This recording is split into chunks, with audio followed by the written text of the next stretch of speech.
Stage 4 is the longest stage of all.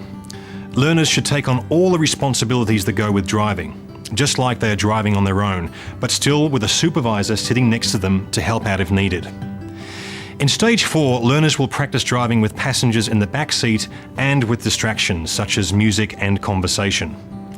Learners should also get plenty of experience driving at night and in the wet. In Stage 4, I just let him do his own thing, but I was still the supervisor. I still pulled him up if he started doing things wrong, like going too fast, especially around corners, not braking early enough, or not responding quickly enough to things that were happening on the road. We'd drive with music in the car and with a couple of her friends in the back seat, but mostly in quiet streets at first. Now, I thought it was better for her to get experience driving with distractions while I was in the car, rather than when she was out on her own. Toward the end of Stage 4, she was driving me everywhere. I thought I could get pretty used to this. Yeah, Stage 4 was the best because I got to choose where we go and how, which Dad wasn't too happy about. Dad's really old-fashioned, he takes the same roads every day. But it meant I got to navigate and I got to choose where we go. So we got to do it my way. We checked a logbook and we realised we need to get more experienced in different driving conditions. So we drove up the Hume Highway a few times and took exits through the small towns. And we found some unsealed roads too. It was important for her to learn that sometimes it's best to drive below the speed limit. She had to judge the appropriate speed for the weather, for the road surface, and to look out for animals such as kangaroos. And that was an important lesson. Went down to Melbourne, drove around the inner city. It's a real eye-opener for him. Yeah, city drivers are crazy. Like, even though you're not going that fast, there's all these cars zipping in and out of traffic and I'd leave a good space and they'd squeeze into it. Hook turns were so stressful. I'm just glad that someone else in the car, like Dad, explaining to me what to do. Jackie was in charge for this period, and that meant finding car parking spots. And Mum wouldn't help at all. I had no idea it was so hard to find a car park. And she was just like, "You're the driver, you make the decision." I reckon they start picking up a few bad habits at this stage.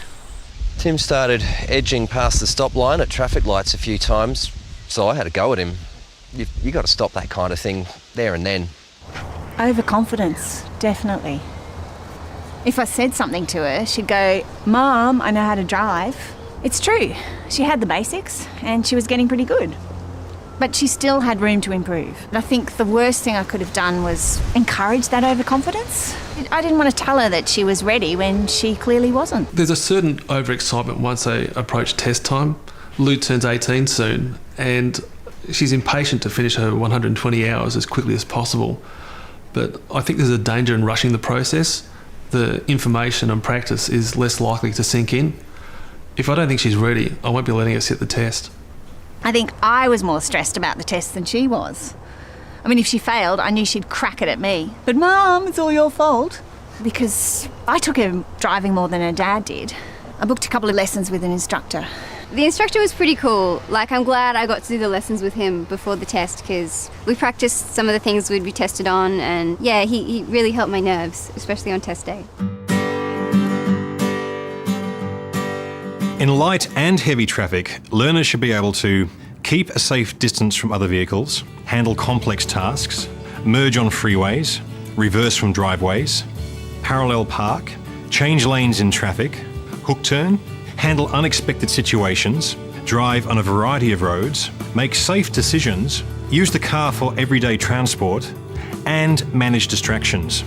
Learners should be able to do all these things safely and consistently before they attempt the licence test. If you need to keep reminding them to look out for hazards, to brake, or to watch their speed, then they are not ready.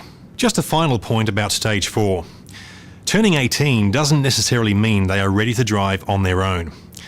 They need to be safe to drive without you in the car, and they need to be able to handle day-to-day driving in all conditions. If you're unsure, consider using a driving instructor to check your learner is ready to start driving on their own before sitting the test. The most common reasons for failing the drive test are speeding and not giving way. Travelling too slow, not looking and not indicating are also common problems.